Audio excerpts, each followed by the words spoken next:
Mga kananay, birthday ngayon ni Mama Mary. Kumusta ba ang ating maghapon magdamag? Ayan, madaling araw yan mga kananay. Pagkagaling ko sa Kadiwa ay yan na agad ang hinarap ko dahil nga pagplano kong paghandaan si Mama Mary ngayon dahil birthday, di ba? Di ba may paano na ako ngayon, may pa birthday na ako sa kay Mama Mary. Ang nanay ng lahat ng sa lahat ng ano ba ito ginagawa ko? Nagkakabulol-bulol. Ang hirap mag-voice over mga kananay. Ang sakit sa ngalangala. Hindi ko alam ang sasabihin ko, di ba? Ano ba yan mga kananay? Ayan. Ay, ito nga't magpapalitsyon ako ng ulo. At mapandagdag man lang sa munting regalo ko kay Mama Mary. At syempre, may pagsalusaluan man lang din sa lamis at araw ng linggo. Kaya ito naisipan ko, sabi ko magpapalitsyon tayo ng ulo. At ang kagalingan nila, sabi sa sinagot ba naman ako, dilinisan ko daw. Ito na nga. At ako na nga naglinis. Pagkagaling ko mamalengke, yan na nga ang hinarap ko. Sabi ko, lilinisan ko ito, tapos ipalilitsyon ko. Para naman kako may handa ang ating munting lamisa at araw ng linggo. Pangalawa ay birthday ni Mama Mary, kaya paghandaan natin mga kananay. Tingnan nyo naman mga kananay kung paano ako maglinis ng ulo ng baboy. Ayan. Maburiri, mabusisi. Ayan, ganyan. At kinudkurang ko pa yan ng asin. Katakot-takot na asin ang nagastos ko dyan. Charis. Wala naman isang sako. Mga 4 kilo. Charos.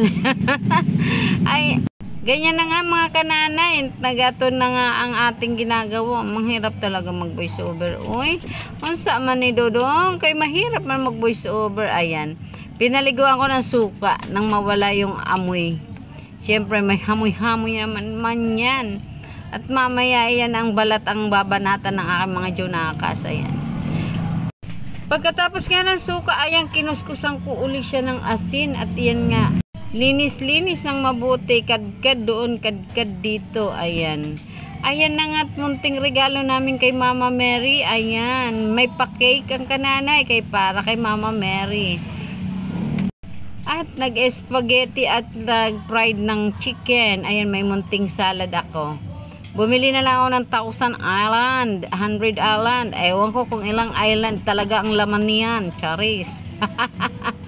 At nagano nga ako ng crab, hipon at ano ba yung tawag doon? Tahong. Yun. Ayan na nga ang ulo. At saka nagminudo ako. Ayan, okay na yan. Salo-salo na kami dyan.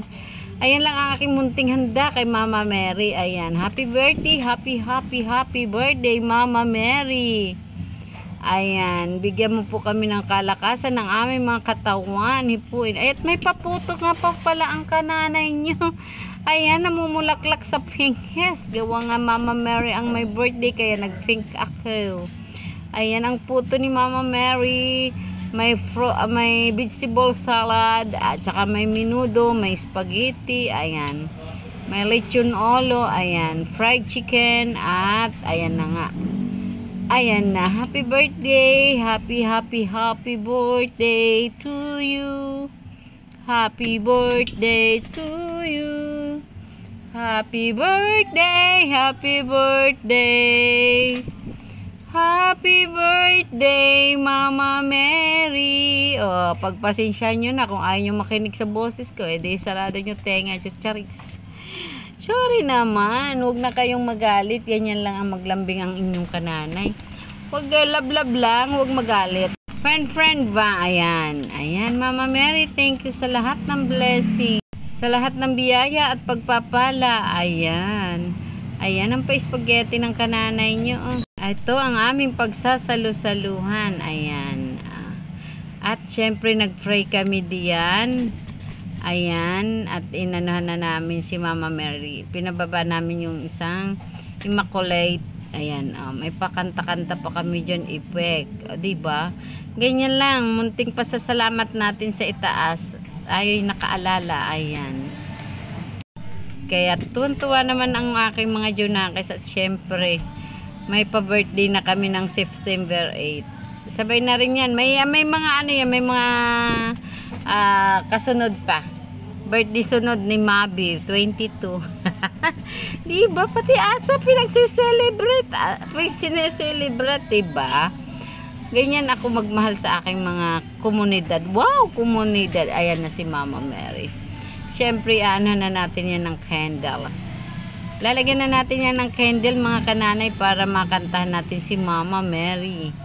Oh, di ba? Ayan, munting salo-salo mga kananay, kayo ano ba inihanda ninyo? Ayan na nga oh. Nagkanta na nga kami diyan ng kay Mama Mary. Syempre nag-prayer kami diyan. Nagdasal, naghingi ng ano, ng kapatawaran at kalusugan ng pangangatawan. Syempre 'yun ang pangunahin. Ang kaligtasan, kapayapaan ng mga puso't isip ng pamilya. Ayan. Ayan, bye.